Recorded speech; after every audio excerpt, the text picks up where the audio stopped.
দেখুন তো বন্ধুরা, এরকম কালারের বরবটির কোনো রেসিপি আপনারা খেয়েছেন কি না?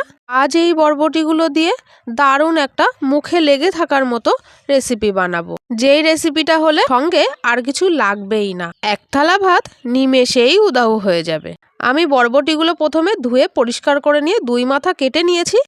এবার আগে থেকে করে রাখা গরম জলের মধ্যে আমি দিয়ে দিলাম, আর এর সঙ্গে দিয়ে দিলাম কয়েক কোয়া রসুন আর কয়েকটা কাঁচা লঙ্কা, আর দিয়ে দিচ্ছি অল্প করে একটু লবণ। এখন ঢাকা চাপা দিয়ে সেদ্ধ করে নেব। সেদ্ধ করে নেওয়া হয়ে গেছে।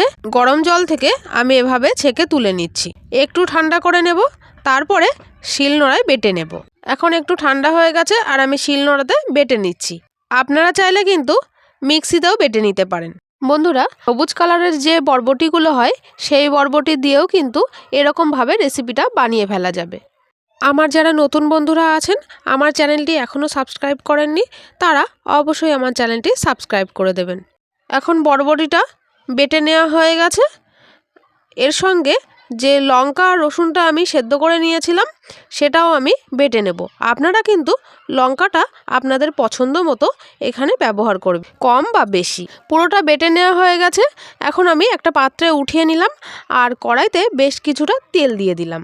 আপনারা চাইলে এখানে কালো জিরে ফোড়ন দিতে পারেন, কিন্তু বরবটির এই রেসিপিতে আমার কালো জিরে পছন্দ নয়, সেই জন্য আমি ব্যবহার করলাম না। বন্ধুরা, এই রেসিপিটা কিন্তু আপনারা যে কোনো তেল দিয়ে বানাতে পারেন, সর্ষের তেল বা সাদা তেল। এখানে তেলের পরিমাণটা একটু বেশি দিতে হবে। আমি যতটা দিয়েছি তেমনটা দিলেই হবে। আমি তেলের সঙ্গে মিশ্রণটা মেশাতে মেশাতে পরিমাণ মতো হলুদ আর স্বাদ মতো লবণটাও দিয়ে দিলাম। দিয়ে এভাবে অনবরত নাড়তে থাকবো। নাড়তে নাড়তে যখন একেবারে শুকনো হয়ে আসবে, দেখুন এই যে শুকনো হয়ে এসেছে, কড়াইয়ের গায়ে আর একদমই আটকে যাচ্ছে না। আর এই সময়ে বরবটির ভর্তাটা একেবারে রেডি হয়ে যাবে। আর এখন আমি একটা পাত্রে নামিয়েও নিচ্ছি। গরম ভাতের সাথে আর যদি কিছু নাও থাকে, এক থালা ভাত নিমেষেই উঠে যাবে। আপনাদের যদি এই রেসিপিটি ভালো লেগে থাকে তাহলে একটা লাইক করবেন আর আপনাদের বন্ধুদের মধ্যে শেয়ার করে দেবেন।